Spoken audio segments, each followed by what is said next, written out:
بسم الله الرحمن الرحيم. كتاب أنزلناه إليك مبارك ليدبروا آياته وليتذكر أولو الألباب. صدق الله العظيم.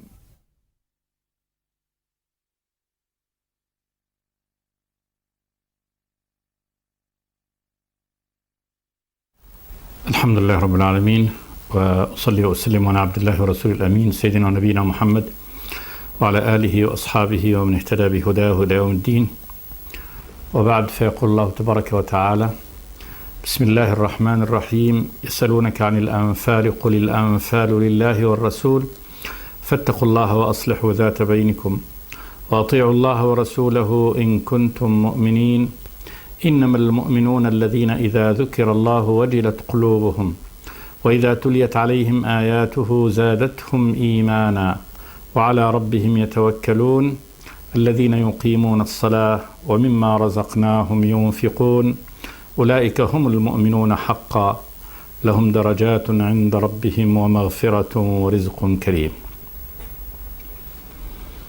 سورة الأنفال سورة مدنية، وقد نزلت بعد بدر، وقد كانت بدر في السنة الثانية من هجرة النبي صلوات الله وسلامه عليه في رمضان منها. وهذه الغزوة قد شرحنا أهم الأحداث التي فيها في الحلقة الماضية لنكون في جو وفي معاني هذه الآيات. بدأ الله تبارك وتعالى هذه السورة بقوله تبارك وتعالى: يسألونك عن الأنفال. والأنفال هي الغنائم، وقد جاء يسألونك عن الأنفال قل الأنفال لله والرسول. وقد كان السؤال في كيف توزع هذه الغنائم، وقد جاء في السيرة أن أصحاب النبي صلوات الله وسلامه عليه قد اختلفوا فيها، وذلك أنهم في بدر كانوا على 3 أنحاء: قسم كان في قتال القوم، وقسم اهتم الأسرى وجمع الغنائم، وقسم كان في ظهر الجيش وحراسته وحماية النبي صلى الله عليه وسلم. فظن أن الذين جمعوا الغنائم أنهم أولى بها لأنهم هم الذين حازوها وأخذوها، وقال الآخرون: لستم بأحق بها منا، فإن الذين قاتلوا هم الذين أبلوا، وكذلك الذين قاموا بالحراسة وبحماية ظهور القوم قد كانوا كذلك في المعركة. لما كان هناك خلاف حول الغنائم، فإن الله تبارك وتعالى أخبرهم أولا أن هذه الأمر فيها إنما هو لله ولرسوله صلى الله عليه وسلم. يسألونك عن الأنفال قل الأنفال لله والرسول. سميت الغنائم أنفال وذلك أنها من الزيادة، فإن المقاتل في سبيل الله ينال فضلا كثيرا من الله تبارك وتعالى، الأجر والمثوبة. لو نال الشهادة فقد نال أعظم الجوائز. ثم إن هذه الغنيمة زيادة على الأجر والمثوبة التي ينالها المقاتل في سبيل الله. يسألونك عن الأنفال قل الأنفال لله والرسول. الأنفال لله والرسول، لله الحكم فيها سبحانه وتعالى، فمرد هذا الأمر إلى الله جل وعلا، فالله هو الذي يصرفها ويجعلها حيث يشاء سبحانه وتعالى. وقد جاء بأن الغنائم تقسم 5 أقسام: خمس ل5 مصارف، وال4 أخماس الباقية في المحاربين. وسيأتي هذا في قول الله تبارك وتعالى: واعلموا أن ما غنمتم من شيء فأن لله خمسه وللرسول ولذي القربى واليتامى والمساكين وابن السبيل إن كنتم آمنتم بالله وما أنزلنا على عبدنا يوم الفرقان يوم التقى الجمعان. كذلك هذا في ما يغنمه المسلمون فيما يكون فيه تحريك للخيل والركاب. أما ما أخذه المسلمون بغير إيجاف خيل ولا ركاب فإن هذا كله يعني يكون مما أفاء الله تبارك وتعالى رسوله، ويصرف مصارف يعني الخمس اللي هي خمس الغناء. ثم هناك الأنفال كذلك، وهو ما ينفله النبي صلى الله عليه وسلم لمن يشاء أو من يقوم مقام النبي في إمارة الجيش، فله أن يصطفي شيء من الغنيمة وينفله بعض المحاربين، إما ل يعني سبق لهم، وإما بمجهود وجهد إضافي لهم، فتكون بمثابة الجائزة. ومن هذا قال بعض يعني أهل العلم بالتفسير إن يسألونك عن الأنفال، اللي هي هذه ما يصطفيه الإمام ويعطيه بعض أفراد الجيش زيادة على حصته وعلى نصيبه من الغنيمة. والصحيح أن الأنفال هنا إنما هو السؤال عن الغنائم كلها، وذلك أنها هي التي وقع فيها الخلاف، وكانت هذه أول يعني غزوة يغنم فيها المسلمون هذه الغنيمة الكبيرة، أول غنيمة كبيرة غنمها المسلمون في هذه الغزوة، غزوة بدر. يسألونك عن الأنفال، قال جل وعلا: قل الأنفال لله والرسول فاتقوا الله وأصلحوا ذات بينكم. اتقوا الله، خافوه سبحانه وتعالى وراقبوه. وتقوى الله تبارك وتعالى إنما تكون بفعل ما يأمر به والانتهاء عما ينهى عنه سبحانه وتعالى، وتعظيم أمره جل وعلا، وفعل هذا خوفا من عقوبته سبحانه وتعالى ورجاء في جنته. فاتقوا الله، اجعلوا بينكم وبين يعني عقوبة الله وقاية، وأصلحوا ذات بينكم، لا تختلفوا. وإصلاح ذات البين يعني المودة والمحبة والنصرة الواجبة بين المسلمين، وإزالة كل ما يسبب هذا الخلاف. ولما كانت يعني هذا أمر الغنيمة مما سبب يعني خلافا، فإن الله تبارك وتعالى أمرهم بإزالة هذا، وإرجاع الأمر في الحكم في هذه الغنائم لله تبارك وتعالى، هو الذي يحكم فيها ويضعها النبي صلى الله عليه وسلم حيث شاء. فإنما النبي قاسم، إنما النبي قاسم، أرسله الله تبارك وتعالى كذلك قاسما، يقسم بالحق وبالسوية ويضع يعني هذا المال حيث يشاء صلوات الله وسلامه عليه. قل الأنفال لله والرسول فاتقوا الله وأصلحوا ذات بينكم وأطيعوا الله ورسوله إن كنتم مؤمنين.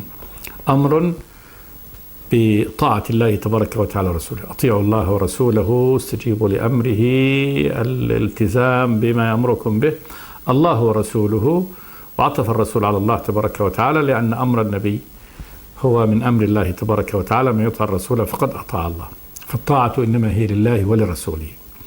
إن كنتم من المؤمنين، هذا حظ وتأكيد، يعني إن كنت مؤمنا فافعل هذا، يعني إن كنت مؤمنا حقا فيجب أن تطيع الله ورسوله وأن تتقيه سبحانه وتعالى إن كنتم مؤمنين. وهذا فيه حظ وحث على التزام هذه الأوامر، تقوى الله تبارك وتعالى وإصلاح ذات البين وطاعة الله ورسوله. وأطيعوا الله ورسوله إن كنتم مؤمنين، يعني إن كنتم مؤمنين فافعلوا هذا. مفهوم المخالفة يعني أن من لم يستجب هذا لم يكن من المؤمنين الممدوحين بمدح الإيمان يعني باللفظ العام. ثم بين الله تبارك وتعالى المؤمنون على الحقيقة الممدوحون، فقال: إنما المؤمنون الذين إذا ذكر الله وجلت قلوبهم وإذا تليت عليهم آياته زادتهم إيمانا وعلى ربهم يتوكلون الذين يقيمون الصلاة ومما رزقناهم ينفقون أولئك هم المؤمنون حقا لهم درجات عند ربهم ومغفرة ورزق كريم. لما جاء مسمى الإيمان وأن الإيمان هو الباعث على يعني طاعة الله تبارك وتعالى وطاعة رسوله، فبين الله تبارك وتعالى حقيقة المؤمن المؤمن الحق الممدوح عند الله تبارك وتعالى الذي يستحق هذه الصفة الشريفة الكريمة، وإذا أطلق عليه مسمى الإيمان يكون كذلك. فقال الله تبارك وتعالى: إنما المؤمنون بالحصر الذين إذا ذكر الله وجلت قلوبهم. إذا ذكر الله بأي يعني هنا بالبناء لما لم يسمى فاعله، إذا جاء ذكر الله تبارك وتعالى سواء من الرب الإله نفسه أو من رسوله، أو جاء اسم الله تبارك وتعالى وجلت قلوبهم. الوجل الخوف مع التعظيم. وجلت قلوبهم، خافت أشد الخوف وعظمت أمر الرب تبارك وتعالى. ونسب هذا الفعل إلى القلب، لأن هذا هو القلب هو سلطان الإنسان، وهو مركز القرار، وهو محل الفهم، فيخاف قلبه. وإذا خاف قلبه من الله تبارك وتعالى وجل قلبه، لا شك أنه الأعضاء كل أعضائه إنما هم تبع لهذا القلب. قال: وجلت قلوبهم. فيشعرون بالخوف الحقيقي، إن ليس من ما يظهر فقط على أعضائهم، بل هذا من مركز القرار من القلب. وإذا تليت عليهم آياته زادتهم إيمانا. إذا تليت عليهم التلاوة والقراءة، إذا قرأت عليهم آيات الله تبارك وتعالى، آيات هذه المنزلة، زادتهم إيمانا. زادتهم إيمانا لأن كل آية تنزل فيها أمر أو نهي أو خبر. إذا فعل بمقتضى هذا الأمر أو النهي أو الخبر فصدق، فازداد إيمان بالتصديق. التزم الأمر، هذا زيادة إيمان، لأن هذا عمل قلبي ثم يكون عمل على الجوارح. وكذلك نهي، انتهى عما نهى الله تبارك وتعالى. وكل أمر وكل نهي إنما فيه أولا يعني فيه جانب اعتقادي، وهو التصديق والإقرار بأن هذا من الله تبارك وتعالى، ثم الاستجابة والإذعان لهذا الأمر، ما في رفض له، فيكون هذا كله عمل قلبي، ثم بعد ذلك العمل الجوارح، ثم التصديق. إذا كان هذا مجرد خبر من الله تبارك وتعالى فصدق به العبد، كل هذا به يزداد إيمان. فمقتضى العمل بآيات الله تبارك وتعالى هذه هي زيادة الإيمان، زيادة الإيمان الذي يحصل في القلب، وكذلك يحصل في العمل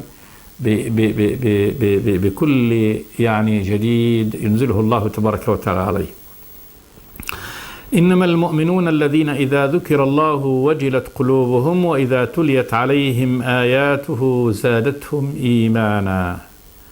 بالاستجابة والإيمان والمحبة والإقرار والإذعان والعمل بهذه الآيات. وعلى ربهم يتوكلون. وعلى ربهم لا على غيره، على ربهم يتوكلون. والتوكل هو تفويض الأمر، ويعني إيكاله للرب سبحانه وتعالى. التوكل على الله هذا معناه. طبعا هذا كله بعد بذل الأسباب. بعد بذل الأسباب، فإن كل أمر يراد الوصول إليه يجب أن يبذل العبد الأسباب الموصلة إلى هذا الأمر، ثم يكل نتائج هذا إلى الله تبارك وتعالى. وهذا في كل شؤون، يعني شؤون العبد، شؤونه الدنيوية وشؤونه الأخروية. ففي شأنه مثلا في القتال، الواجب على المسلمين أن يبذلوا ما أمرهم الله تبارك وتعالى به من عزيمة القتال، من أخذ العدة، من أخذ العتاد، من البذل، من الحيطة، من الحذر، من كل ما هو متطلبات القتال المادية. ثم بعد ذلك يسلمون أمرهم إلى الله تبارك وتعالى في أن الله هو ناصرهم، هو مؤيدهم، هو متولي شؤونهم سبحانه وتعالى. وهكذا يعني القتال كنموذج في سائر شؤون العبد، هذا توكلهم على الله تبارك وتعالى. في أي شأن من شؤون الدنيا يقومون، أو الرزق مثلا، رزق العبد، فإن العبد المطلوب منه أن يبذل يعني الأسباب الموصلة إلى الرزق من السعي والكد والكدح والجد في هذا الأمر وطلبه، ثم يسلم بعد ذلك في أمر النتائج يعني الأمر إلى الله تبارك وتعالى، فإن نتائج هذا الفعل إلى الله. وهكذا في كل الشؤون. فهذا معنى التوكل. على ربهم يتوكلون، يعني لا يتوكلون على غيره، على ربهم للحصر. تقديم على ربهم يتوكلون ما قال يتوكلون على الله، لأن إذا قيل يتوكلون على الله فإنه في اللغة لا ينفي أن يكون يتوكلون على الله ويتوكلون على غيره، لكن على ربهم يتوكلون، على الله يتوكلون، فإن هذا معناه أنهم يتوكلون عليه ولا يتوكلون على غيره. فتفويضهم الأمر كله لله تبارك وتعالى، لأنهم يعتقدون أن الله سبحانه وتعالى هو ملك السماوات والأرض سبحانه وتعالى، وهو الذي بيده مقاليد السماوات والأرض، وإليه الأمر كله سبحانه وتعالى، وعلى ربهم يتوكلون. هذه الصفات الثلاثة التي جاءت في هذه الآية كلها أعمال قلبية. الذين إذا ذكر إنما المؤمنون الذين إذا ذكر الله وجلت قلوبهم وإذا تليت عليهم آياته زادتهم إيمانا وعلى ربهم يتوكلون. هذه الثلاث صفات كلها من أعمال القلوب. ثم قال تبارك وتعالى الذين يقيمون الصلاة ومما رزقناهم ينفقون، فأتى في هذه الآية بصفتين سبحانه وتعالى، وكلها من الأعمال الظاهرية. الذين يقيمون الصلاة، والإقامة التعديل، وجعلوا الشيء قائما يعني مستقيما ضد العوج. فيقيمون الصلاة يعني يصلون الصلاة قائمة، والصلاة المستقيمة القائمة هي الصلاة التي يؤتى بها على وجهها كما شرعها الله تبارك وتعالى، بمستلزمات هذه الصلاة من أركانها وشرائطها. فمن شروطها مثلا الطهارة وستر العورة واستقبال القبلة وإخلاص النية لله تبارك وتعالى. من أركانها أن تؤدى على النحو الذي بينه النبي صلى الله عليه وسلم من القيام لها، من قراءة الفاتحة، الاعتداء، الركوع مع الاطمئنان، الاعتدال مع الاطمئنان، الجلوس، السجود مع الاطمئنان بهيئة السجود، أمرنا أن نسجد على 7 أعظم، الجلوس بين السجدتين، أذكارها على النحو الذي بينه النبي صلوات الله وسلامه عليه. هذه الصلاة مستقيمة. فيقيمون الصلاة يعني يؤدونها على وجهها، يعني الحسن الأكمل كما شرعت بشرائطها وبأركانها. فهذه هي الصلاة القائمة. أما إذا نقص من هذه الصلاة ما يبطلها فلا تكون إقامة للصلاة، كما جاء ذلك الرجل الذي صلى صلاة ثم أتى النبي صلى الله عليه وسلم فسلم عليه، فقال له النبي ارجع فصلي فإنك لم تصلي، فنفى النبي صلاته بالكلية مرة ثانية وثالثة، وكله يقول له النبي ارجع فصلي فإنك لم تصلي. فقال والذي بعثك بالحق لا أحسن غير هذا التي أحسنها أنا أعرفها فعلمني. فقال له النبي إذا قمت إلى الصلاة فكبر، ثم اقرأ ما فاتحة الكتاب، ثم اركع حتى تطمئن راكعا، ثم ارفع حتى تعتدل قائما، ثم اسجد حتى تطمئن ساجدا، ثم اجلس حتى تطمئن جالسا، ثم افعل ذلك في صلاتك كلها. افعل ذلك يعني هذه الأركان وبهذه الطمأنينة، طمئن فيها، والطمأنينة هو أن الأعضاء تستقر بحسب هيئة الركن. فهيئة القيام يجب أن تكون تامة، لا يقوم الإنسان قبل أن يقوم يركع، وكذلك الركوع يجب أن يكون تاما، فيجب أن يركع ويطمئن في الركوع، وليس قبل أن يعني تستقر أعضاؤه في الركوع يعتدل من الركوع. وكذلك إذا قام من الركوع يجب أن يرجع كل يعني عظم من عظام ظهره، من فقار ظهره إلى مكانه، كما قال النبي صلوات الله وسلامه عليه لا ينظر الله إلى صلاة عبد لا يقيم صلبه من الركوع. فلا بد أن يقيم الصلب اللي هو عظام الظهر من الركوع. ركع لا بد أن يقول سمع الله لمن حمده، ثم يعتدل حتى يصبح قائما، وتعود فقار ظهره كل فقرة من فقار الظهر إلى مكانها. أما إذا سجد يعني قام من الركوع ثم لم يعتدل قائما وسجد قبل أن يعتدل قائما فإنه قد أبطل ركنا من هذه الأركان. الشاهد أن قول الله تبارك وتعالى الذين يقيمون الصلاة يعني أنهم يؤدونها قائمة، نيتها، إخلاصها، خشوعها، شروطها، أركانها، هيئاتها، فهذه هي الإقامة الصلاة. ثم قال جل وعلا ومما رزقناهم ينفقون. مما من الذي، ما هنا موصولة، من الذي رزقناهم ينفقون، ومن للتبعيض. ورزقناهم الرزق كل ما يعطيه الله تبارك وتعالى الإنسان مما ينتفع به في هذه الحياة، فكل ما ينتفع به في الحياة رزق، الطعام واللباس والكساء وكل ما سكن وكل ما ينتفع به في هذه رزق. فمما رزقناهم من الذي أعطاه الله تبارك وتعالى ورزقهم من منافع هذه الدنيا ينفقون، الإنفاق والإخراج، يخرجون جزءا من هذا، وقد جاء هذا مبين بمقاديره في الزكاة المفروضة. وأما الصدقة يعني صدقة النفل فإنه لا حد لها. يسألونك ماذا ينفقون قل العفو، كل ما فضل يعني عن الحاجة ويعني عن حاجة العبد فله أن ينفق هذا. ومما رزقناهم ينفقون أصبحت عندنا هنا 5 صفات، 3 من أعمال القلوب و2 هنا من أعمال الجوارح. قال جل وعلا أولئك هم المؤمنون حقا. أولئك الإشارة إلى يعني هؤلاء المؤمنين الذين يتصفون بهذه الصفات من أعمال القلوب، الذين إذا ذكر الله وجلت قلوبهم، إذا تليت عليهم آياته زادتهم إيمانا وعلى ربهم يتوكلون، الذين يقيمون الصلاة ومما رزقناهم ينفقون. أولئك المتصفون بهذه الصفات هم المؤمنون حقا. هذا هو المؤمن على الحقيقة. مفهوم هذا أن من لم يعني يؤدي هذا لم يكن مؤمنا على الحقيقة، إما مؤمن على الزيف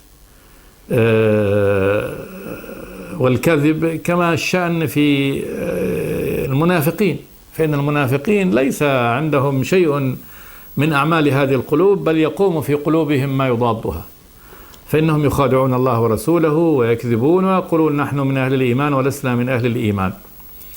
أو أن يكون هناك كذلك ممن يزعم الإيمان وفيه شيء من التصديق لكن لم يقم بهذا العمل، ليس من أهل الصلاة ولا من أهل يعني الصدقة، فهو كذلك يعني كاذب في دعوى الإيمان، وإن كان كذبه أهون وأقل من كذب يعني المنافق الراد لخبر الله تبارك وتعالى. لكن جاء في معتقد أهل السنة والجماعة أن الذي يقول بلسانه إنه مؤمن ويقول أن قلبي مقر بهذا ولكنه لا يعمل شيئا من العمل، فإن هذا يعني كاذب كذلك، وشأنه شأن الكافر في دعوى الإيمان. أولئك هم المؤمنون حقا الذين أتوا بهذه الصفات. ثم قال جل وعلا مادحا لهم، قال لهم درجات عند ربهم ومغفرة ورزق كريم. لهم لهؤلاء المؤمنين درجات. الدرجة هي المنزلة، وهذه المنزلة في العلو، كل منزلة في العلو فهي درجة، وكل منزلة في السفل فهي دركة. فمثلا النار دركات لأنها منزلة أنزلوا من أختها شدوا نزولا من أختها وهكذا. وأما الجنة فدرجات، وما بين كما قال النبي الجنة 100 درجة، ما بين الدرجة والدرجة كما بين السماء والأرض، بين درجة ومن أعلى منها. وتفاضل يعني المؤمنون، تفاضل المؤمنين في الدرجات لتفاضل أعمالهم، لما تفاضلت أعمالهم فإن الله تبارك وتعالى كذلك فضلهم في درجاتهم. فإنه من كان من أهل الجهاد والبذل والتضحية وقيام الليل والمسارعة في الخيرات ليس كمن اكتفى بالواجبات، فإن من اقتصر على الواجبات وانتهى عن المحرمات لا يكون كمن له باع عظيم ومسارعة عظيمة في الخيرات. وقد قال النبي صلوات الله وسلامه عليه: الإيمان بضع وستون شعبة وبضع وسبعون شعبة، أعلاها قول لا إله إلا الله، وأدناها إماطة الأذى عن الطريق، والحياء شعبة من إيمان. فالقائمون بشعب الإيمان الكثيرة كلما كان الإنسان أكثر قياما بشعب الإيمان وأكثر خوفا من الله تبارك وتعالى كلما علت درجته في الجنة. لهم درجات عند ربهم، منازل في الجنة، ومغفرة لذنوبهم، مغفرة لذنوبهم، بمعنى أن الله تبارك وتعالى يسترها، إما أنه يسترها فلا يحاسبهم عليها سبحانه وتعالى، يسامحهم بها مسامحة، لا يؤاخذهم بالذنوب التي صدرت منهم فيغطيها ويسترها عن العباد، وكذلك لا يحاسبهم عليها سبحانه وتعالى ولا يفضحهم بها. ورزق كريم في الجنة، رزق متاع عطاء منه سبحانه وتعالى، وهذا الرزق شامل لكل أنواع المتع واللذائذ التي خلقها الله تبارك وتعالى وأعدها لأهل الجنة، كما جاء في الحديث القدسي، الحديث الإلهي: أعددت لعباد الصالحين ما لا عين رأت ولا أذن سمعت ولا خطر على قلب بشر. هذا زيادة على ما ذكره الله تبارك وتعالى مما ذكره مما في الجنة، مما له مثيل في هذه الدنيا من الزوجات الطيبات الصالحات التي قد خلقنا من مواد لا يعرفها الناس في هذه الأرض، إنما حور عين كأمثال اللؤلؤ المكنون. ومن أنواع الأطعمة والأشربة والملابس والأواني والزخارف والمفارش، وهذا ما ذكره الله تبارك وتعالى في الجنة مما قد يكون له شبيه في هذه الدنيا، لكن ما بين ما ذكر لنا في الأرض وما ذكر في الجنة ما في إلا الأسماء. فقال الله: فيها فاكهة ونخل ورمان، ليست الفاكهة كالفاكهة ولا النخل كالنخل ولا الرمان كالرمان، لا شك، وأتوا به متشابها ولهم فيها أزواج مطهرة وهم فيها خالدون. لذلك الله قال: رزق كريم. كريم يعني نفيس، نفيس. هذا رزق الآخرة، ليس طبعا رزق الدنيا ممكن يسمى رزق كريم ومقام كريم نفيس من هذه الزينة والمتاع الذي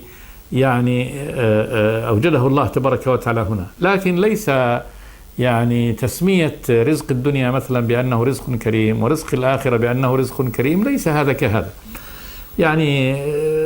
شتان بين ما أعده الله تبارك وتعالى في الجنة لأوليائه وبين ما أعطاه الله تبارك وتعالى في الدنيا لعباده في هذه الدنيا.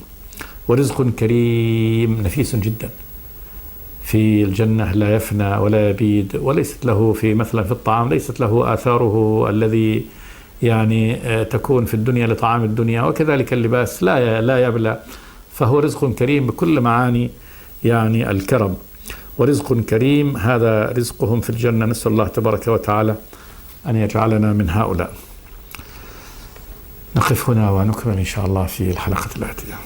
استغفر الله لي ولكم من كل ذنب. صلى الله وسلم على عبده ورسوله محمد. بسم الله الرحمن الرحيم. كتاب أنزلناه إليك مبارك ليدبروا آياته وليتذكر أولو الألباب. صدق الله العظيم.